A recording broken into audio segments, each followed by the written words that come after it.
Cinema ஸ்பாட்ல work பண்ற மத்த டெக்னீஷியன்ஸ் அண்ட் தொழிலாளர்களுக்கும் தனியா கேரவன் இருக்குமான்னு காஞ்சிபுரம்ல இருந்து சரவணன் கேட்டிருக்காங்க.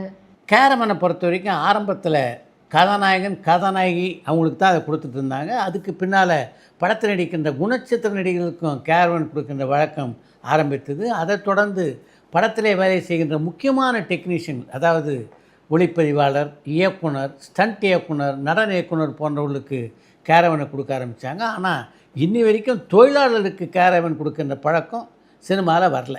டான் படத்துக்கு என்னதான் லைக்கா நிறுவனம் பணம் போட்டிருந்தாலும் கதை தேர்விலிருந்து போஸ்ட் ப்ரொடக்ஷன், ப்ரமோஷன் அண்ட் படத்தினுடைய வெளியீட்டு வரைக்கும் எஸ்கே ப்ரொடக்ஷன்ஸ் அண்ட் கலையரசன் தான் ஃபுல்லாக பார்த்துக்கிட்டாங்கன்னு வர தகவல்கள் உண்மையா? அண்ட் லைக்கா நிறுவனமே இது எல்லாத்தையுமே மேற்கொண்டிருந்தா அந்த திரைப்படம் வெற்றி படமாக அமைஞ்சிருக்குமான்னு ஸ்ரீலங்காலேருந்து மதிஷான் கேட்டிருக்காங்க.